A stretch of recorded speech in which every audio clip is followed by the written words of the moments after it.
स्वागत है दोस्तों। आप सभी की डिमांड थी कि एक महामैराथन क्लासेस हिंदी साहित्य के वस्तुनिष्ठ प्रश्नों की लेकर के आए हम। तो हमने टॉप 101 प्रश्नों का जो पूरा संकलन अब तक हमने पढ़ाया हुआ है उसका एक जगह, ताकि आप आसानी से रिवीजन कर सकें, उसका वो हम लेकर के आए हैं। तो शुरू करते हैं। हो सकता है कि लंबी क्लास हो जाए, लेकिन लंबी क्लास की भी आपकी डिमांड थी तो वो भी पूरी होगी। शुरुआत करते हैं। पहला प्रश्न है, उक्त व्यक्ति प्रकरण किसकी रचना है? तो उक्त व्यक्ति प्रकरण किसकी रचना है? पंडित दामोदर शर्मा की। ये ध्यान रखिएगा। इसके बारे में विशेष बात यह है कि इसकी रचना राजकुमारों को स्थानीय भाषा सिखाने के लिए की गई। यह एक व्याकरण ग्रंथ है जिसमें कुल 5 प्रकरण हैं। तो उक्त व्यक्ति प्रकरण दामोदर शर्मा की, ये ध्यान रहेगा आपको। अगला प्रश्न है, महाभारत कथा और स्वर्गारोहण किसकी रचना है? तो ये विष्णुदास की रचना है, महाभारत कथा और स्वर्गारोहण। अगला प्रश्न है, विधवाओं की समस्या पर केंद्रित गर्भरंडा रहस्य प्रबंध काव्य किसने लिखा है? तो ये प्रबंध काव्य है, इसे आपको ध्यान रखना है। और इसे लिखा किसने है? नाथूराम शर्मा शंकर ने। ठीक। अगला प्रश्न है, निम्न में से कौन सी कृति राम नरेश त्रिपाठी द्वारा रचित नहीं है? तो इसका जो सही उत्तर होगा पद्म प्रसून। ये रामनरेश त्रिपाठी की नहीं है। बाकी स्वप्न, पथिक और मिलन ये रामनरेश त्रिपाठी की है। पद्म प्रसून किसकी है, ये आप कमेंट बॉक्स में बताइएगा। अगला प्रश्न है, प्रेमचंद की कहानी नशा मानसरोवर के किस भाग में संकलित है? तो आपको ये पता होगा कि प्रेमचंद की सभी लगभग 300 कहानियाँ प्रेमचंद की मानी गई हैं, और उन सभी का जो कलेक्शन है, वो संकलन है, वो मानसरोवर नाम से 8 खंडों में किया गया है। ठीक। तो नशा कहानी किस भाग में संकलित है? भाग 1 में। ठीक है। अगला प्रश्न है, निम्न किस रीति में सुकुमारता और मधुरता का अभाव रहता है? ठीक है। तो इसका जो सही उत्तर है गौड़िया। गौड़िया जो रीति है उसमें सुकुमारता और मधुरता का अभाव रहता है। बाकी वैदर्भी और पांचाली जो उसमें नाम लिखा है, इन सभी में सुकुमारता और मधुरता होती है। दोस्तों, इस तरह के सभी पूरे प्रैक्टिस सेट का जो संकलन है हमारा हिंदी साहित्य के शॉर्ट नोट्स नाम से, आप उसे ले सकते हैं, जिसमें लगभग 1000 प्रश्नों का संकलन, वन लाइनर क्वेश्चंस और 35 महत्वपूर्ण रचनाकारों पर स्पेशल पूरे के पूरे नोट्स हैं। तो आप चाहें तो हमारे इस नंबर पर संपर्क करके इस नोट्स को ऑर्डर कर सकते हैं, या इसकी PDF कॉपी भी ले सकते हैं। ये परीक्षाओं की दृष्टि से काफ़ी उपयोगी है आपके लिए। अगला प्रश्न है, भवानी प्रसाद मिश्र किस पत्रिका के संपादक रहे हैं? तो इसका जो सही उत्तर है कल्पना पत्रिका। ठीक। अगला प्रश्न है, निम्न में से हिंदी और उर्दू के संघर्ष में शुद्ध भारतीय संस्कार वाली हिंदी को हिंदी का वास्तविक रूप किसने माना? शुरुआत में भारतेंदु युग के दौर में आप सभी जानते हैं कि हिंदी और उर्दू का संघर्ष चल रहा था, और उसमें शुद्ध भारतीय संस्कारवती हिंदी के पक्षधर कौन थे? राजा लक्ष्मण सिंह और राजा शिव प्रसाद सितारे हिंद। ये उर्दू और हिंदी का मिला जुला रूप जो है वो उस रूप को हिंदी के चाहते थे। ठीक है। संस्कृत निष्ठ हिंदी का जो प्रबल समर्थन किया राजा लक्ष्मण सिंह ने किया। अगला प्रश्न है, भूषण को किस राजा ने कवि भूषण की उपाधि दी? ये सारे प्रश्न परीक्षाओं में पूछे गए हैं, इसलिए आपको ध्यान रखना है। इसका सही उत्तर है राजा रुद्र ने। राजा रुद्र ने कवि भूषण की उपाधि दी भूषण को। अगला प्रश्न है, मिला तेज से तेज, ये मध्य प्रदेश की परीक्षा में भी पूछा गया था, असिस्टेंट की परीक्षा में, और उत्तर प्रदेश उच्चतर शिक्षा सेवा आयोग की परीक्षा में भी 2019 के पेपर में पूछा गया है। ये किसकी जीवनी है? इसका सही उत्तर है सुभद्रा कुमारी चौहान। मिला तेज से तेज, ये उनकी जीवनी है। अगला प्रश्न है, अतिथि तुम कब जाओगे किसकी प्रसिद्ध व्यंग कृति है? तो इसका जो सही उत्तर है वह है शरद जोशी। शरद जोशी जी का ये प्रसिद्ध व्यंग कृति है, अतिथि तुम कब जाओगे। अगला प्रश्न है, रणमल छंद। रणमल छंद नामक काव्य के रचनाकार कौन है? तो रणमल छंद के रचनाकार कौन है? श्रीधर। डॉक्टर चिंतामणि उपाध्याय ने श्रृंगार और अंगार का बेजोड़ कवि किसे कहा है? तो इसका जो सही उत्तर है वह है बाल कवि बैरागी। बाल कवि बैरागी को चिंतामणि उपाध्याय जी ने श्रृंगार और अंगार का बेजोड़ कवि कहा है। अगला प्रश्न है, वियोगी हरि ने किस रचना को ब्रज के धूल भरे हीरे की संज्ञा दी है? तो इसका जो सही उत्तर है वल्लभ सखा। वल्लभ सखा महापात्र लाल जी की रचना है और वियोगी हरि जी ने इसे ब्रज के धूल भरे हीरे की संज्ञा दी है, ध्यान रखिएगा। इसके साथ ही आप ध्यान रखिए वियोगी हरि जी का मूल नाम क्या था? हरिप्रसाद द्विवेदी। ठीक, वियोगी हरि जी की रचनाएं कौन कौन सी हैं? ब्रजमाधुरी सार और वीर सतसई। इसके साथ आप एक प्रश्न के बहाने कई प्रश्न तैयार कर सकते हैं इस तरह से। वीर सतसई पर वियोगी जी को कौन सा पुरस्कार मिला? मंगला प्रसाद पारितोषिक पुरस्कार भी मिला है वीर सतसई पर। ठीक है, ये सारे पॉइंट्स ध्यान रखिएगा। दोस्तों, ये महामैराथन क्लासेस है जो लंबी होगी, जिसमें पूरे के पूरे 101 प्रश्न हैं और आपकी परीक्षाओं की दृष्टि से, चाहे बीपीएससी की परीक्षा हो, टीजीटी पीजीटी की, चाहे उत्तराखंड एलटी की हो या यूजीसी नेट, सभी में असिस्टेंट प्रोफेसर तक की परीक्षाओं के लेवल की ये सारे प्रश्न हैं। अगला प्रश्न है, निम्नलिखित में से किसकी प्रेरणा से स्वामी दयानंद सरस्वती ने हिंदी में व्याख्यान देना शुरू किया? दयानंद सरस्वती जी गुजरात के थे। हिंदी में व्याख्यान देना उन्होंने केशव चंद्र सेन की प्रेरणा से शुरू किया। ठीक है। अगला प्रश्न है, किस विचारधारात्मक आंदोलन के पक्ष में प्रेमचंद जी ने कहा कि हमें सुलाने वाले साहित्य के बजाय जगाने वाले साहित्य की आवश्यकता है? तो इसका सही उत्तर है प्रगतिवादी। प्रगतिवादी आंदोलन के पक्ष में उन्होंने ये बात कही कि हमें सुलाने वाले साहित्य यानी मीठा मीठा लगने वाला या कपोल कल्पना की बातें, वायवीय उड़ान छायावाद की जो प्रवृत्ति थी, इस तरह के साहित्य के बजाय हमें चेतनात्मक ढंग से जगाने वाले साहित्य की आवश्यकता है। यह बात प्रेमचंद जी ने प्रगतिशील लेखक संघ के प्रथम अधिवेशन जो 1936 में हुआ उसकी अध्यक्षता के दौरान कही थी। तो इस बात से आपको स्पष्ट ये होगा कि प्रगतिशील लेखक संघ का जो प्रथम अधिवेशन हुआ 1936 में, उसके अध्यक्ष कौन थे? प्रेमचंद जी थे। प्रगतिशील और प्रगतिवादी ये दो शब्द आते हैं, इन दोनों में अंतर क्या है? इसमें अंतर जो बताया गया है कि राजनीतिक पार्टी के वर्चस्व वाला जो साहित्य है जिसमें पार्टी की ही गाइडलाइन हो, वो प्रगतिवादी है, और राजनीतिक कट्टरता या पार्टी वर्चस्व से मुक्त जो साहित्य सदैव प्रगतिशील विचारों का रहा है, वो प्रगतिशील कहलाता है। ठीक, ये पॉइंट आप क्लियर रखिएगा। अगला प्रश्न है, वह यानी साहित्यकार देशभक्ति और राजनीति के पीछे चलने वाली सच्चाई ही नहीं बल्कि उसके आगे मशाल दिखाती हुई चलने वाली सच्चाई है। यह किस साहित्यकार की पंक्ति है? तो इसका जो सही उत्तर है वह है प्रेमचंद। प्रेमचंद जी ने कहा कि साहित्यकार देशभक्ति और राजनीति के पीछे पीछे चलने वाली सच्चाई नहीं है बल्कि राजनीति और देशभक्ति के आगे मशाल दिखाती हुई चलने वाली सच्चाई है। ठीक। अगला प्रश्न है, प्रकृतिवादी उपन्यासों का जनक किसे माना जाता है? तो इसका जो सही उत्तर होगा जोला। प्रकृतिवादी उपन्यासों के जनक जोला को माना जाता है। अब हमें देखना यह है कि प्रकृतिवाद से आशय क्या है। प्रकृतिवाद नहीं है, प्रकृतवाद है। प्रकृतवाद मानव जीवन को वैज्ञानिक ढंग से जानने की बात करता है। हमने अपनी पिछली क्लासेस में ये आपको बताया भी है। और वैज्ञानिक ढंग से जब आप मनुष्य को जानेंगे तो वहाँ पर निकलता है जो मूल सूत्र कि मनुष्य पशु है और भूख और काम उसकी सहज वृत्तियाँ हैं। तो इस तरह से प्रकृतिवादी उपन्यासों ने कहा कि साहित्यकार का यह धर्म है कि वह कुरूप से कुरूप चित्र को भी साहित्य में लाए और मनुष्य की भूख और काम की जो प्रवृत्तियाँ हैं उसे साहित्य में जगह देनी चाहिए। इस तरह से साहित्य में जो है एक विभत्सता फैल गई। ठीक, व्यभिचार के विविध रूपों का वर्णन होने लगा प्रकृतिवादी उपन्यासों के अंतर्गत। तो ये सारी प्रवृत्तियाँ ज़्यादा दिन चली नहीं और ये समाप्त हो गए। इस तरह के उपन्यासकारों में नाम किसका आता है? चतुरसेन शास्त्री, उग्र जी का नाम आता है, ऋषभ चरण जैन का नाम आता है। तो ये इस तरह का साहित्य लिख रहे थे। तो प्रकृतिवादी उपन्यासों के जनक जोला है। सारे क्वेश्चन, सारे प्रैक्टिस सेट इस तरह हमारे हिंदी साहित्य के शॉर्ट नोट्स में आपको अवेलेबल हैं। आप चाहें तो इसे ले सकते हैं।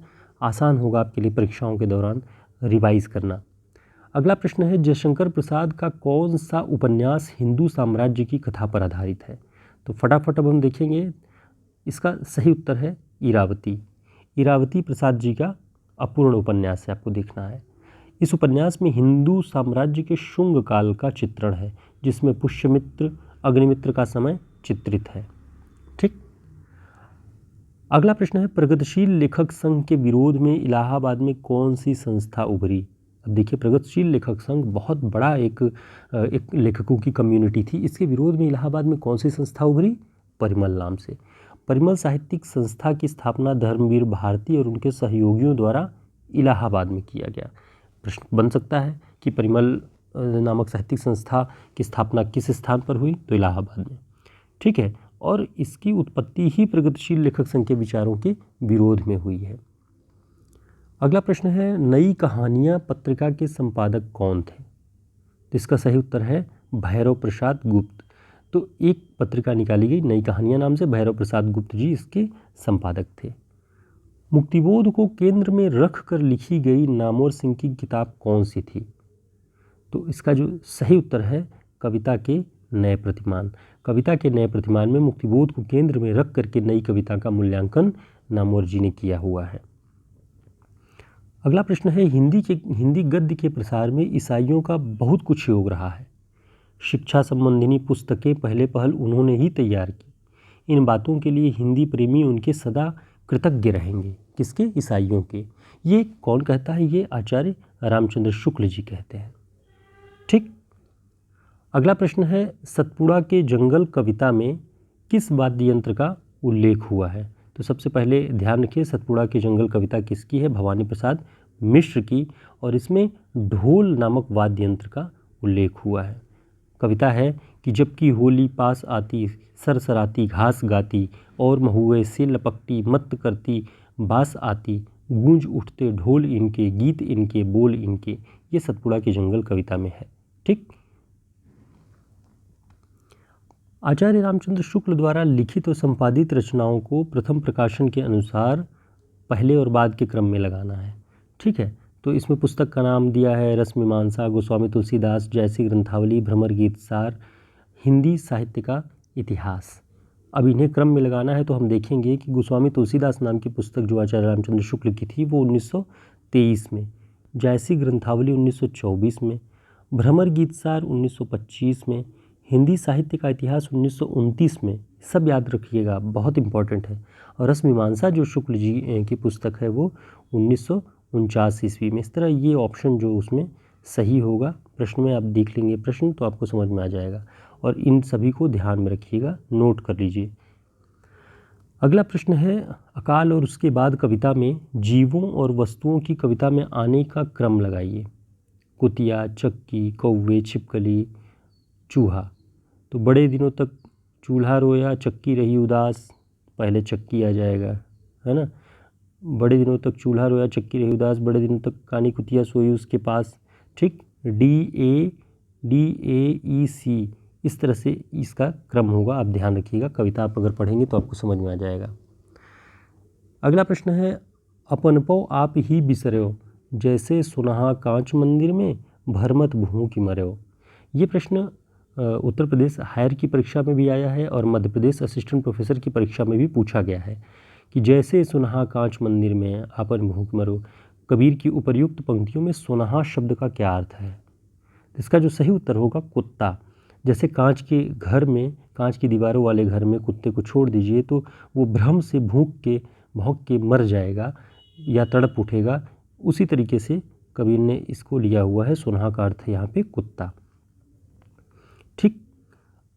अगला प्रश्न है, भारतीय काव्यशास्त्र से संबंधित ग्रंथों का क्रम बताइए, यानी इनकी रचना काल क्या है उसका क्रम बताना है। तो हम देखते हैं कि इसमें पुस्तक का नाम दिया है रस गंगाधर, काव्य प्रकाश, काव्य अलंकार, ध्वन्यालोक, साहित्य दर्पण।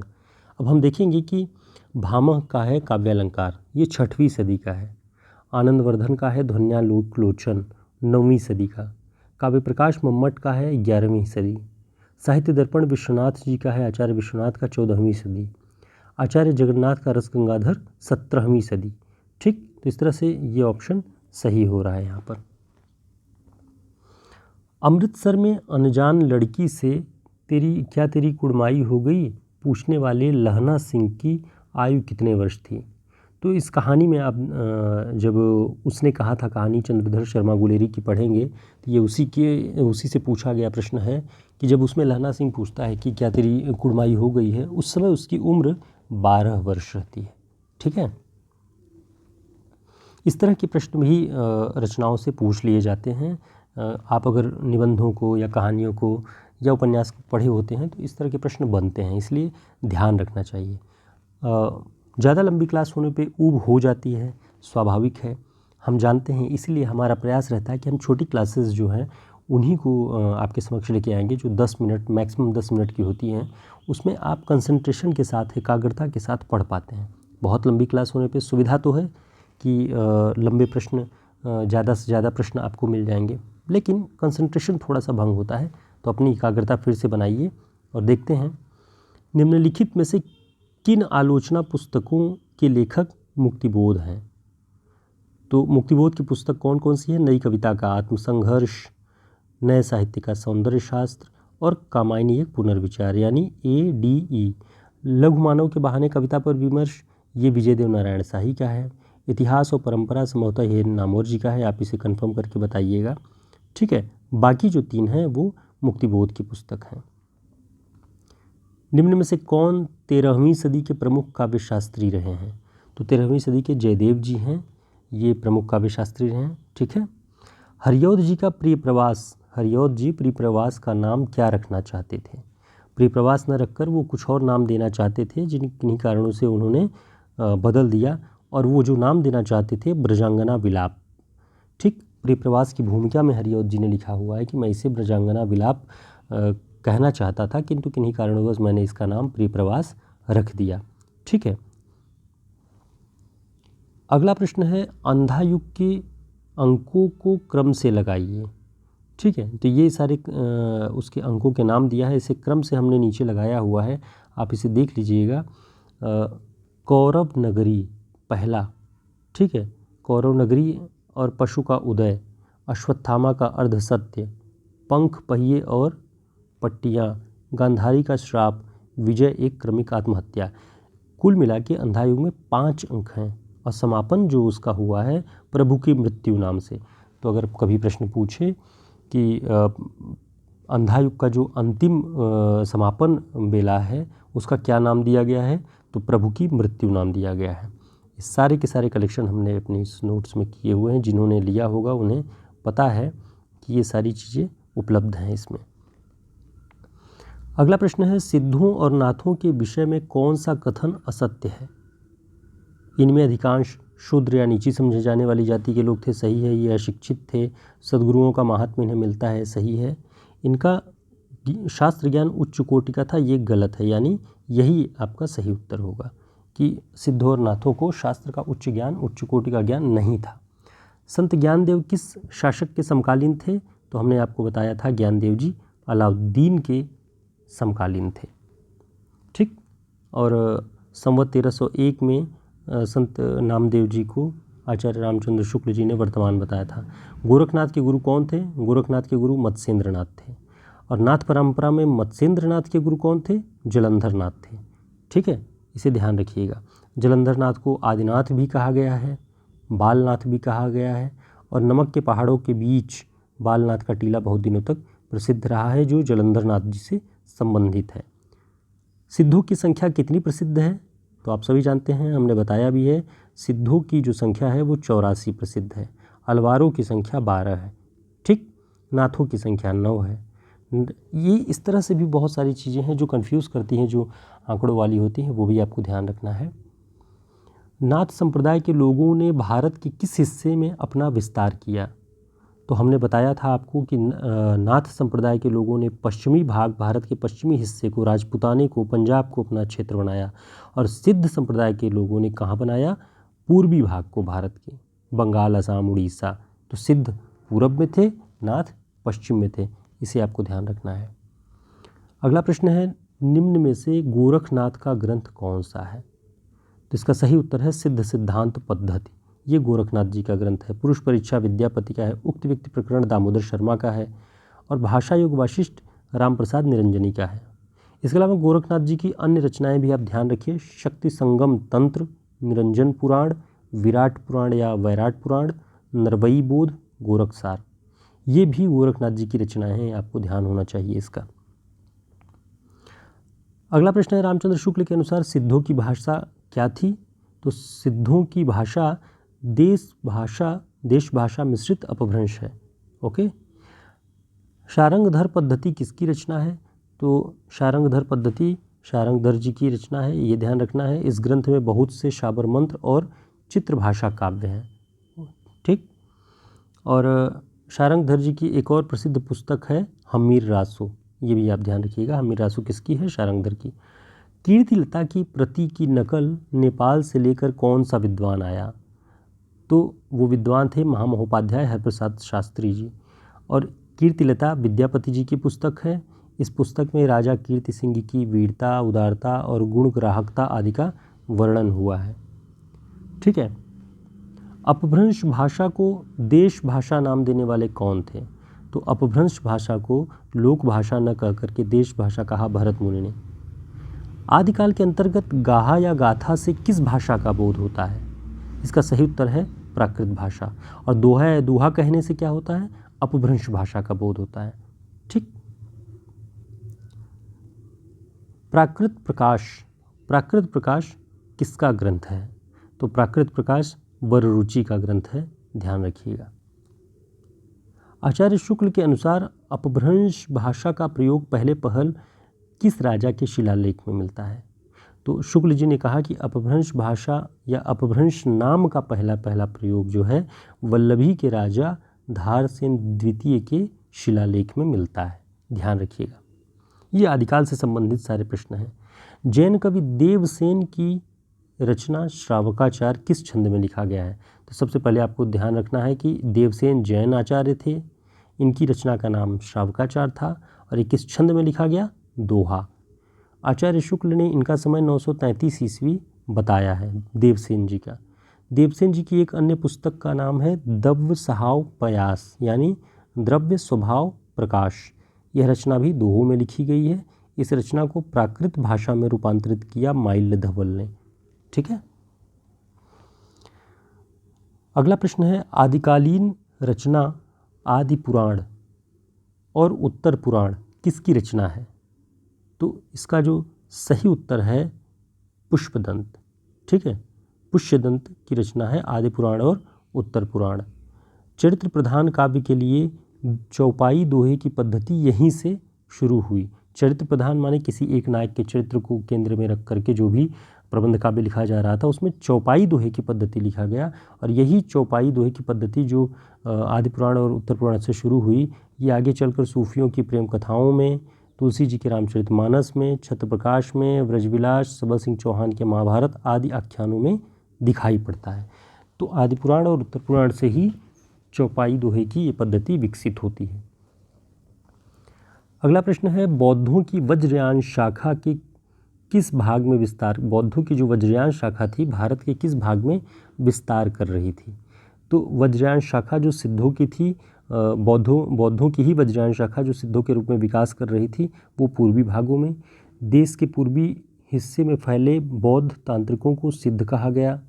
ये बिहार से लेकर आसाम तक फैले हुए थे। 84 सिद्ध इन्हीं में से हुए थे, वज्रयानियों में से ही। और इनका प्रमुख केंद्र बिहार का नालंदा और विक्रमशिला विद्यापीठ इनके प्रमुख अड्डे थे। सिद्धों की रचनाओं का संग्रह बौद्ध गान ओ दोहा नाम से किस विद्वान ने किया? तो सिद्धों की जो रचनाएं प्राप्त हुई उनका संकलन किया गया बौद्ध गान ओ दोहा नाम से। किसने किया? महामहोपाध्याय हरप्रसाद शास्त्री ने। अगला प्रश्न है, सिद्धों में सबसे पुराने सिद्ध कौन माने जाते हैं? सिद्धों में सबसे पुराने सिद्ध माने जाते हैं सरोज वज्र। और सरोज वज्र किसका नाम है? सरहप्पा का, ध्यान रखिएगा। नगर बाहिरे डोंबी तोहरी कुड़िया छई किस सिद्ध कवि की वाणी है? तो ये कढ़प्पा की है संभवतः, आप इसे कंफर्म करिएगा, मेरे हिसाब से यही है। आगरा बाजार किसका नाटक है? आगरा बाजार हबीब तनवीर का नाटक है। ठीक है, ध्यान रखिएगा। गौतम बुद्ध के जीवन आख्यान पर आधारित नाटक कौन सा है? तो गौतम बुद्ध के जीवन आख्यान पर आधारित नाटक है लहरों के राजहंस मोहन राकेश। और आषाढ़ का एक दिन कालिदास को केंद्र में रख के लिखा गया है मोहन राकेश का। ठीक है।